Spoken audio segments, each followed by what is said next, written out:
Setelah selesai malam pertama kami di Telaga Tok Syekh, memang tak ada apa-apa Telaga Tok Syekh, alhamdulillah okey. Semua happy pun, makan pun banyak waktu tu. Kami diminta untuk malam kedua di Kolam Puteri. Kolam Puteri ni lah kisah sebenarnya. Dia ada proses sampai Batu Kapai dulu, daripada Batu Kapai turun ke Kolam Puteri tersebut untuk malam kedua tu.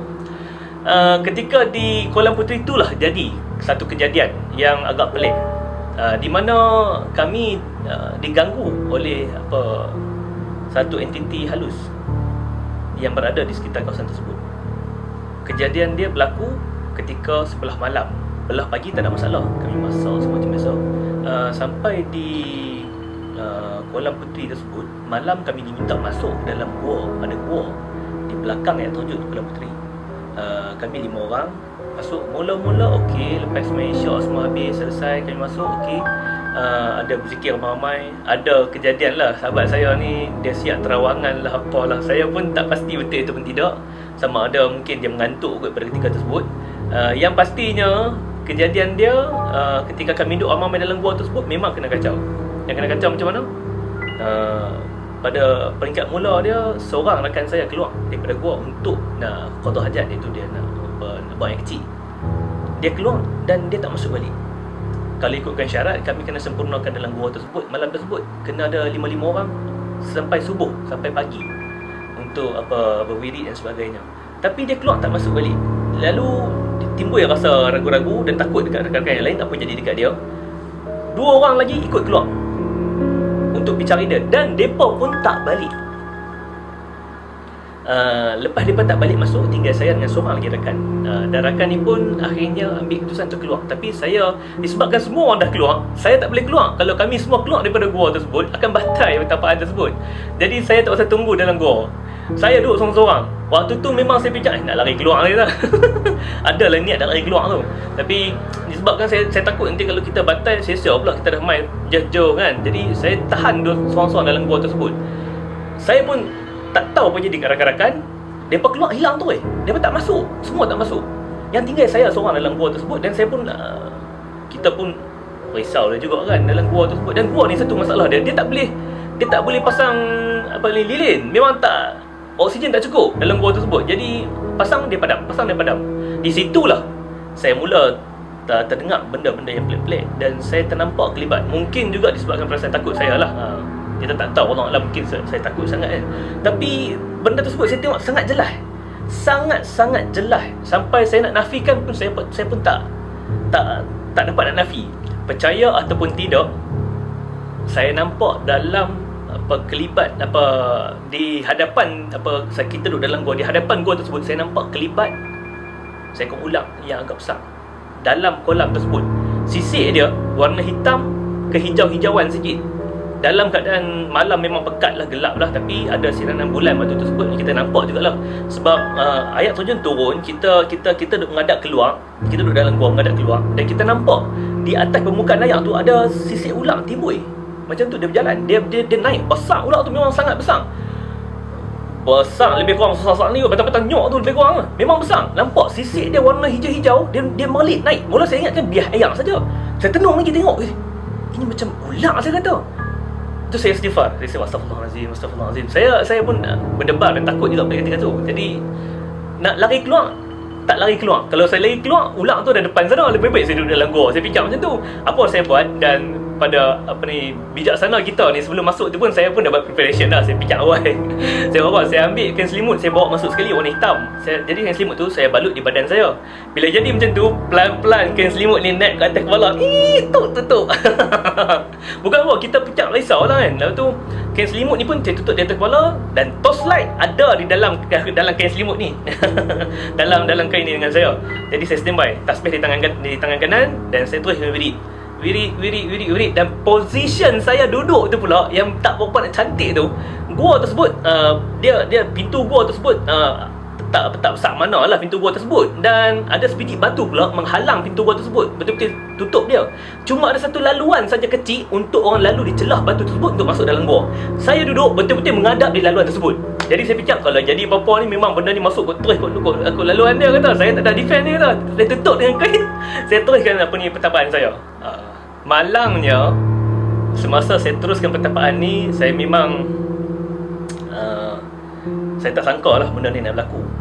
Di mana saya nampak ular tersebut menuju ke pintu gua. Memang debaran dia jangan cakap lah. Saya dah sampai tahap tutup mata dah kata.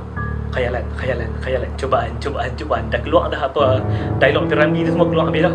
Cubaan. Ini bukan betul-betul dah keluar habis dah. Lalu ular tersebut memang menuju ke arah saya. Allahu Akbar. Tuhan je tahu macam mana.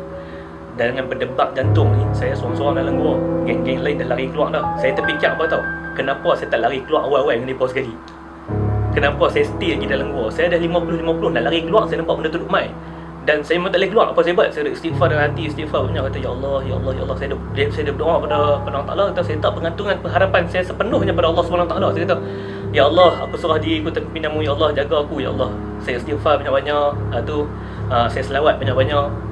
Dan ketika ular tu menuju pada saya, apa saya buat? Saya tutup muka saya dengan kain rapat sikit, dan saya balut seluruh tubuh badan saya dengan kain. Saya tak lari keluar, saya stay lagi. Sampailah ketika saya boleh rasa lembut dan sejuknya badan ular tersebut kena paha saya. Waktu tu saya dah memang nak bitak. Sejuknya badan ular tu memang real. Saya tak dapat nak nafikan, sebab saya rasa kalau orang kata itu hanyalah khayalan atau bayangan, tapi macam mana rasa sejuk tersebut, memang saya rasa lembut dan menjalak ular tu di paha saya. Saya rasa sangat-sangat jelas. Dan yang lagi teruk lagi, saya dengar bunyi desiran dia, macam bunyi ular tu. Saya dah, waktu tu saya fikir nak lari keluar lah. Dan akhir sekali, bila saya rasa ular tu pelik di belakang badan saya, pergi ke depan. Waktu tu memang saya ambil tindakan. Saya kata kalau dia main ke depan saya, memang saya akan lari terus. Saya kata saya akan lari, jadi apa jadilah. Saya lari keluar dari pintu gua, saya kata.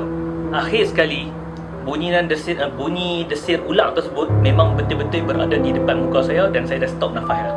Saya cuma nafas sikit-sikit di hujung hidung. Saya rasa takut ular tu sedap, kata saya ni manusia ke hidup kan, mungkin nak telan saya waktu tu. Dia bunyi dia desir betul-betul depan muka saya. Dan last sekali waktu tu saya terkejut, saya rasa dia sentuh di muka saya, pum, macam tu. Memang saya rasa macam gigi dia masuk ke muka saya. Saya terkejut waktu tu. Memang saya kata pi kena. Saya kata memang kena. Dengan spontan saya pegang torchlight dalam kain saya ni, saya buka, pum, Allahu Akbar, saya menjerit, Allahu Akbar, saya tos. Saya buka sudah, saya nak lari keluar ni, saya tos, tak ada. Yang kata ular besar yang rasa sejuk tadi kata paha saya, tak ada. Tak jumpa dalam gua tu, tak ada. Memang totally tak ada. Saya rasa macam waktu tu jantung dah dekat luar lah. Saya tak sedar lah. Saya dah rasa macam ya Allah. Kaki lembek, tak boleh lari. Jantung dah dekat luar lah. Saya tos tu tak ada. Waktu tu saya istighfar, Astagfirullahalazim. Ini mungkin cubaan dan ujian kepada saya. Lepas saya tos tak ada semua tu, memang saya dah berdebar-debar sangat ada. Tapi Alhamdulillah benda tu memang tak ada sebenarnya. Dan saya ambil keputusan untuk tidak keluar daripada gua. Saya teruskan sampai pukul subuh lah. Sampai subuh lah. Pukul 5 lebih 6 tu saya teruskan lagi. Selepas selesai benda ni semua, pagi tersebut saya keluar. Saya jumpa kawan-kawan saya tidur dalam kemah. Saya tanya mereka, kenapa mereka tak masuk dalam gua pada hari tersebut, pada malam tersebut. Apa mereka kata saya? Kami nampak ada benda putih di depan pintu gua, dia kata. Jadi kami takut nak masuk balik, dia kata. Kami biar lah. Dia bertidur ramai-ramai 4 orang dalam kemah. So itu pengalaman kami di Kolam Puteri tadi itulah. Itulah. Itu memang sejarah hidup saya lah. Saya lalui benda yang memang agak mengejutkan. Dan Alhamdulillah lah tak ada apa-apa berlaku lah. Mungkin hanya ujian dan cubaan kepada keyakinan saya saja. Itu sajalah. Dan seterusnya, lepas malam tersebut, pagi tu kami kena bertolak ke Padang Tok Syekh.